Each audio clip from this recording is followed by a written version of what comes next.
Hi there, my name is Kelley Cody Grimm. And I'm Max Grimm. And we are Creative Actors Lab. What we want to do is just talk a little bit about how you can bring creativity into your everyday life. Hey everybody! Hello. It's Max and Kelley, and guess what?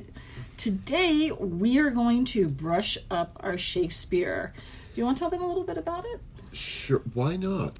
Okay, so basically this is a scene she and I have worked on and off. We've done other things aside from this, but it's from the Taming of the Shrew, and it's the scene. It's the most famous scene from the play where Kate and Petruchio meet for the first time.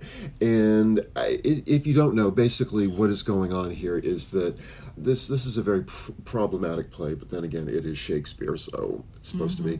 But basically, Petruchio is, he considers himself, shall we say, kind of a raconteur sort of a person, and basically he is courting this woman to be his wife because he is being paid money by her father to marry this woman, and the reason he has to pay is because she is has this reputation of being a nice person. Yeah, there's another word I can use, but we're trying to keep it family friendly here, but she has a reputation for being a shrew. Yeah, we'll see. Yeah.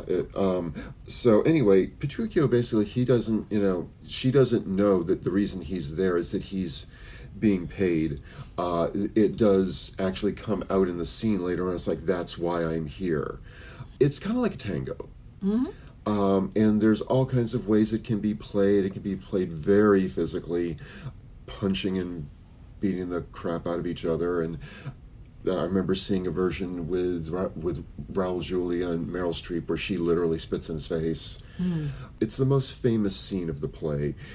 It's still relevant because it does get into feminism and toxic masculinity, and when does masculinity or femininity, when does it become toxic, as it does, as really both characters have got. So it's probably one of Shakespeare's more famous comedies. And I mean, and the thing is that there's so many different. Yeah, you can play Kate as a shrew, but is she coming across that way because? And you had talked about men feeling threatened by strong, intelligent women. Is it because she does have brains? Her sister Bianca's a little bit more malleable. She's pretty. She's cute. nice, and she knows she can slide by on that. And Kate's also attractive as well, not that really matters, but she's not going to slide by on that. And I think one of the reasons why she gets so frustrated and angry and is sometimes very mean to her sister is like, come the freak on, you've got to want freaking more. Bianca just, she doesn't get it. It's like, oh, but, I'm sweet and everybody likes me and, I'm just going to go with what Daddy wants and I'm Daddy's favorite. Yes, will you stand up for yourself? Yeah, exactly. Will you grow up Wonder here Woman and stand pose. up for yourself? So that's, it depends on how you do it. But, I think you could stage a gender bending aspect of this, and you could have a woman playing Petruchio and a man playing Kate. And I think those aspects, you can really bring out a lot of different things in that. So if you are somebody who is an actor and you want to pick that up, the beauty of Shakespeare is, and we will actually be sharing our screen if you are watching this on YouTube, but yeah, you can go into the Folger Library or any number of websites and download the PDF if you want to read it yourself. You could certainly go to a library and check it out. But this might be a fun one just to try, and I think the thing that a lot of people, when they do try Shakespeare, there's this sense of I have to, particularly if there's a long stanza, I have to stop at the end of the line, and that's not necessarily what that is. There's the iambic pentameter, so there's definitely a rhythm to doing Shakespeare.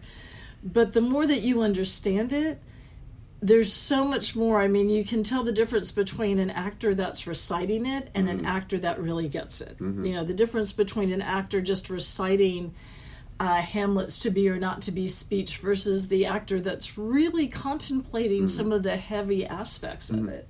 All right. And we will see this in 5, 4, 3, 2, 1. Good morrow, Kate, for that's your name, I hear. Well, you have heard, but something hard of hearing. They call me Catherine, that do talk of me. Yeah, you lie. In faith, for you are called plain Kate, and bonny Kate, and sometimes Kate the Cursed. But Kate, the prettiest Kate in all of Christendom, Kate of Kate Hall, my super dainty Kate, for all dainties are Kates. And therefore, Kate, take this of me, Kate of my consolation. Hearing thy mildness praised in every town, thy virtues spoke of, thy beauty sounded, yet not so deeply as to thee belongs, myself am moved to woo thee for my wife. Moved? In good time let he who moved you hither remove you hence. I knew at first that you were a movable. Why, what's a movable? A joint stool. Thou hast hit it, come, sit on me. Asses are made to bear, and so are you. Women are made to bear, and so are you. No jade such as you with me, you mean. Alas, good Kate, I will not burden thee for knowing thee to be but young and light. Too light for such a swine as you to catch, and yet as heavy as my weight should be. Should be? Should buzz. Well taken and like a buzzard. Oh, slow-winged turtle, shall a buzzard take thee? Aye, for a turtle as he takes a buzzard. Come, you wasp, in faith you are too angry. If I be waspish, best beware my sting. My remedy then is to pluck it out. Ah, if a fool could find where it lies. Who knows not where a wasp doth wear his sting? In his tail. In his tongue. Whose tongue? Yours, if you talk of tails, and so farewell. What, with my tongue in your tail? Nay, come again, good Kate. I am a gentleman. That I'll try. I swear, I'll cuff you if you strike again. So may you lose your arms. If you strike me, you are no gentleman, and if no gentleman, why then no arms. A herald, Kate? Oh, put me in thy books. What is your crest, a coxcomb? A combless cock, so Kate will be my hen. No cock of mine, you crow too like a craven. Nay, come, Kate, come. You must not look so sour. It is my fashion when I see a crab. Why, here's no crab, therefore look not sour. There is. Then show it me. Had I a glass, I would. What, you mean my face? Well aimed of such a young man. Ah, by St. George, I am too young for you. Yet you are withered. 'Tis with cares. I care not. Nay, hear you, Kate, in sooth you scape not so. I chafe you if I tarry. Let me go. No, not a whit. I find your passing gentle. 'Twas told me you were rough and coy and sullen, and now I find the report to be a very liar, for thou art pleasant, gamesome, passing courteous, slow in speech, yet sweet as springtime flowers. Thou canst not frown, thou canst not look askance, nor bite the lip as angry wenches will. Nor hast thou pleasure to be cross in talk, but thou with mildness entertainest thy wooers, with gentle conference, soft and affable.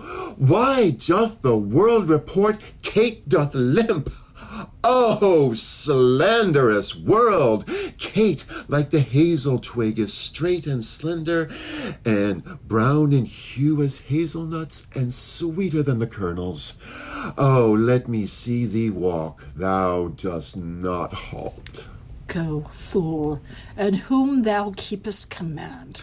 Did Diane so become a grove as Kate this chamber with her princely gate? Oh, be thou Diane, and let her be Kate. And then let Kate be chaste, and Diane sportful. Where did you study all this goodly speech? It is extempore from my mother wit. Ah, witty mother, witless else her son. Am I not wise? Oh, yes, keep you warm. Marry, so I mean, sweet Catherine, in thy bed. And therefore, setting all this chat aside, thus in plain terms, your father hath consented that you shall be my wife, your dowry greed on. Now, Kate, I am a husband for your turn. For by this light whereby I see thy beauty that doth make me like thee well, thou must be married to no man but me, for I am he born to tame you, Kate, and bring you from a wild Kate to a Kate comfortable as other household Kates. Here comes your father. Never make denial. I must and will have Catherine to my wife. All right. I think he just really wants to make her happy and put her needs ahead of his, very forward-thinking kind of dude. But yeah, it's a fun, and what is interesting, just as I'm looking at it from a script analysis viewpoint, there are parts where they're just doing line, where there's a lot of fast jobs, which is kind of, if you know Shakespeare, a little bit out of what he normally does.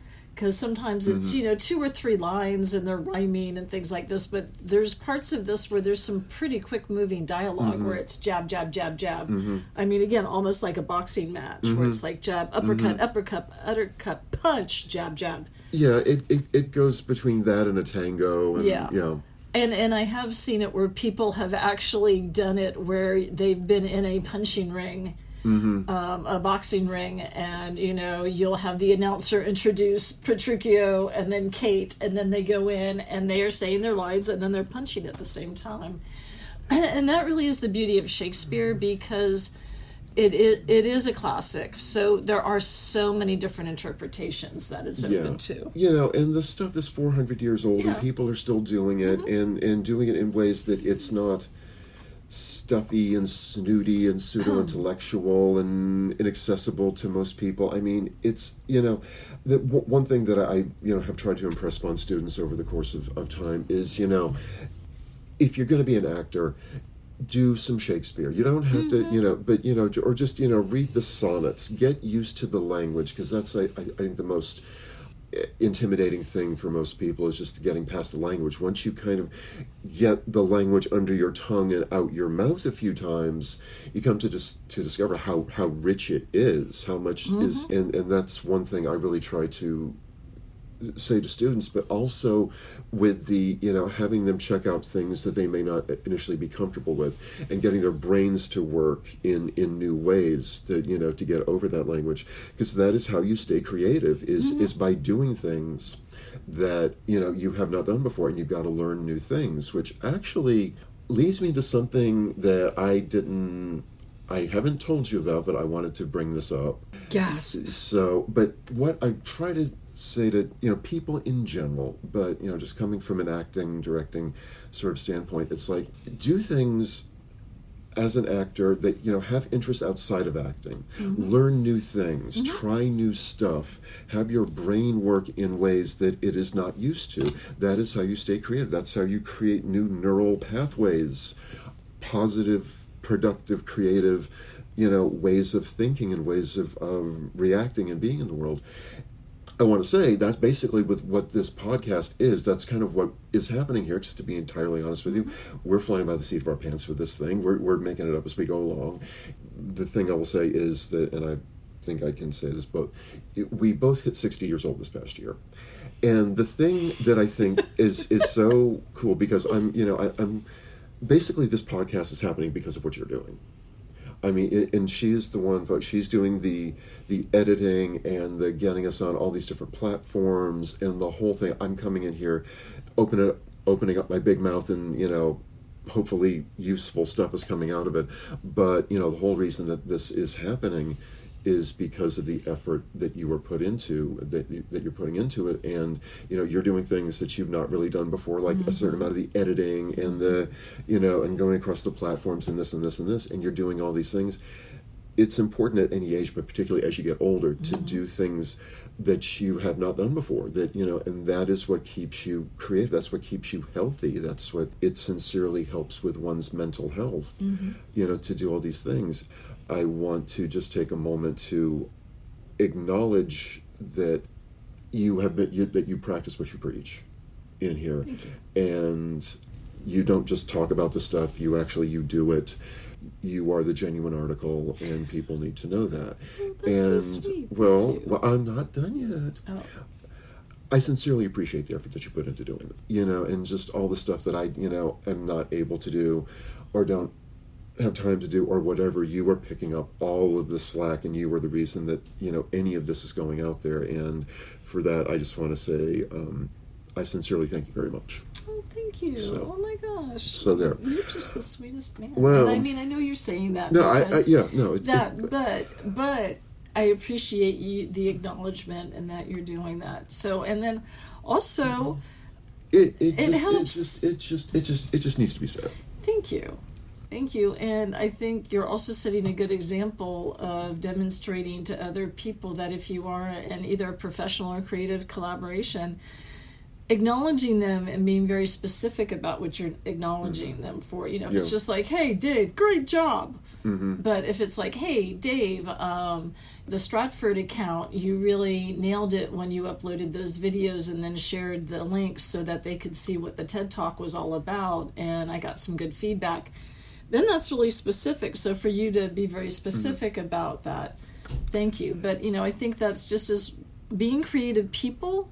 In addition to the creativity, I think when you can hand it back and say thank you, and it's the circle of life, and again, whether it's your professional life or your creative life, make it a point of saying that and thank you. And I mean, what you had said in the last podcast about men being afraid of strong, intelligent women, and I kind of see that a bit with Petruchio. That's one of his problems. That's one of his many problems. We could psychoanalyze Petruchio for a few things. Well, he doesn't really think with his brain. He sort of thinks with what's in his trousers. But anyway, there's that too. But there's anyway, that too. But yeah, just thank you. That I really appreciate that. Yeah. No, well, it needs to be said. The other thing that I wanted to bring up, just in terms of Shakespeare and my relation to it. I mean, I'm no expert on anything, Shakespeare or anything, but this is a story I think all of our students have heard at one point or other. But in a matter of just a few brief moments, I would like to just say this: when it comes to acting, when it comes to anything, if I can do it, you can do it. And the reason I say that is, once upon a time, I played the role of Theseus in A Midsummer Night's Dream, and I was the king, and it's good, and there's this, great production of this. I had the great pleasure of being in this big Shakespearean play and playing the king, and we were sold out, 400 plus people, standing room only every night, standing ovation every night. It was amazing. That's an actor's nectar. But I remember one night we did our curtain call, and the audience was very gracious and very kind, and we're walking off stage, and just as I'm walking off stage, I thought to myself, wow, here's the kid who used to stutter so bad that I gave up speaking. And, a very wise friend of mine at one point has heard me, just recount various things, and he said, you have to be, in your life, you have to be very conscious of where you started and how far you've come. And you may not be where you want to be in your life, but you have to be very conscious of the journey you've made. And the reason I'm saying this is because when up until I was 15 years old, I had a very, very bad stutter. And people look at me now and they hear me speak and they go, "You had a stutter?" Oh yeah, I actually had. I used to get beaten up and bullied, and they thought I was mentally challenged. Or I just did air quotes for the people who are not watching on YouTube. But anyway, I really had periods of time where I could not get a sentence out without just stammering and blathering and ticking and sputtering, and it was horrible. And it was that way until I was 15 years old. And at one point I gave up. I just said, if this is how I'm going to get treated, if I'm going to keep getting beaten up and bullied and all of this, I'm just going to stop speaking. It was very difficult. It was a hell of a difficult way to grow up. But at 15 years old, I got a speech therapist who taught me how to do things like breathe from the diaphragm and enunciate, and and vibrato in your voice and breath control and articulation and all that sort of a thing. And all of a sudden, oh my God, I can speak. And a couple of years later, I started to get interested in acting. And then I remember one of the best classes I ever had was a thing called Voice for the Stage. I must give credit where credit is due. Barbara Lowry at Miami-Dade Community College, she had this Voice for the Stage class. It was this classical, we did tongue twisters and we did all the old time exercises and the tippet, pippet, tutica, tutica, tutica, buddy-gada, and all this. And we were doing Shakespeare and we were doing all this sort of thing. And at one point in the class one day, I went, I just had this light went off over my head. And I went, this is exactly the thing that my speech pathologist actually worked on. With it's mechanically, it's the same thing. Physiologically, it's the same thing. And all of a sudden I discovered I have this voice. Not only, it's like, forget about stuttering. It's like, I can bring the roof down. Mm-hmm. I mean, I've got this range of, I'm not sure how many octaves, and I figured out how to work the mechanics and the, breaking the chest resonance and the head resonance, and I learned all this stuff. And it's like, wow, I can really do this. And I remember that night of walking off stage after, the 7th or 8th or 10th or whatever it was performance of Midsummer Nights. And in that moment, I just had this catharsis of healing of just those many years that, frankly, growing up like that led to quite a bit of PTSD that I still contend with from time to time. But I just remember having that tremendous moment of healing, that tremendous, I had that moment of, look at where I was and look at where I am now.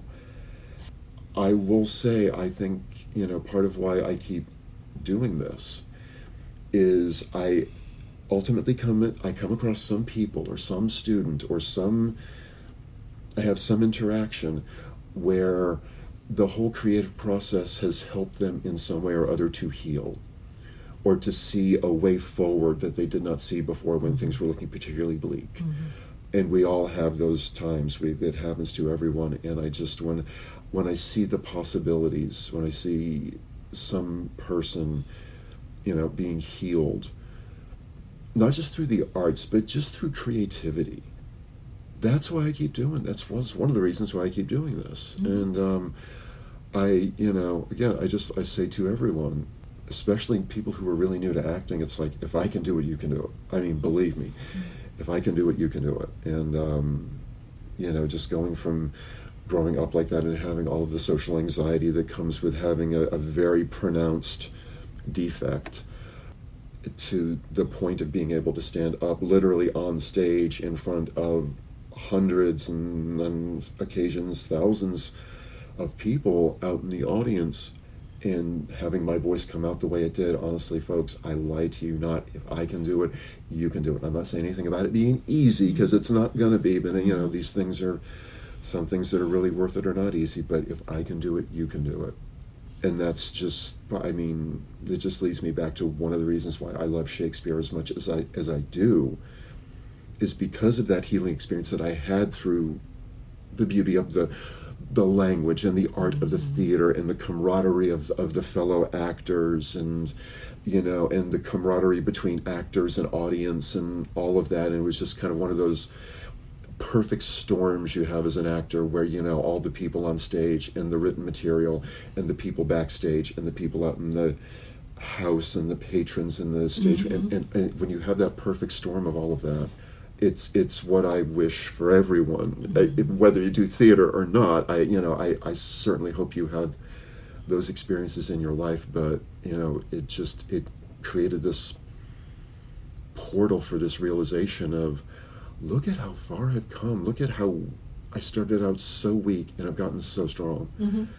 And for that, I'm so grateful. And that's why I keep coming back to this. And I wish the same.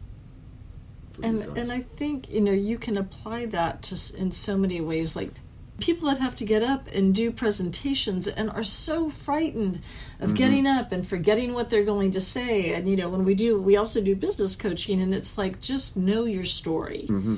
And if you know your story, then everything else, the breath is going to relax. You're going to find the way to do it. People get nervous and all of a sudden they're just like,